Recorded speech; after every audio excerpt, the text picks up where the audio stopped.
you wrote an article. One positive takeaway from all 32 teams NFL free agency. It's been tough to find a positive note from the Browns.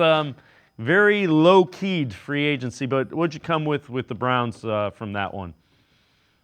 For sure, they kind of had to thread the needle, and they're obviously hamstrung still by the Deshaun Watson contract and a lack of money to spend in free agency. But there were a couple of good moves. I think the headliner, obviously, is that they're going to continue to build this defense around Myles Garrett, right? You're talking about a guy who's one of the all-time greats there at defensive end, still arguably the best pass rusher in football, and he's certainly got a huge contract and the highest paid non-quarterback in NFL history. But you're going to continue to build around that. And this front seven was still very good last year. They were first in the NFL in run defense grade this past season. The Browns were. They were third in pass rush grade. And now they have to build up this secondary throughout the rest of the offseason and possibly through the draft to really round out this defense. But as long as you have Myles Garrett, your defense is going to give you a chance. We've seen that for several years already. You've got some other young players who have played well lately. I think Isaiah McGuire off the other edge played well last year. And even a guy like Devin Bush at linebacker put up a good season. It was good to see him get re-signed for one more year. So I think the front seven is still the best part of this football team right now, and that's what's going to carry this defense. So they kind of switch out Tomlinson and Malik Collins. Is that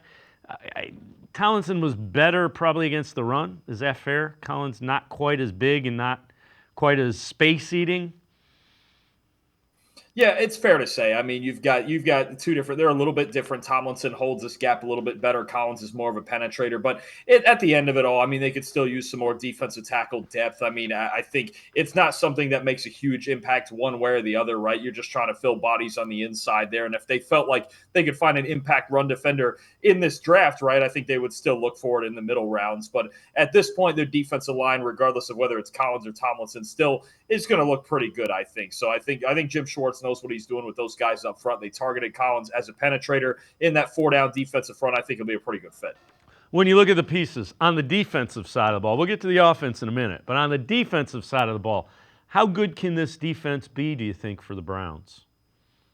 They can be really good if they can figure out, the swoon that they had in coverage last year, right? I think especially at the cornerback spot where Denzel Ward, a bit inconsistent, had a lot of pass breakups, but also some mistakes. And then the other two corners as well, Martin Emerson and Greg Newsome, those are guys that they really need to evaluate throughout the summer and evaluate this year and even last year's tape about, okay, are these guys starting caliber cornerbacks in the NFL, right? Martin Emerson on the outside. Usually Greg Newsome grades a little bit higher in the slot, but everybody in that room struggled to a certain extent last year. I think they're going to be as good now as the coverage can take them because their front seven's really good. They've got a really good core of guys around Myles Garrett. They just have to figure out the coverage on the back end.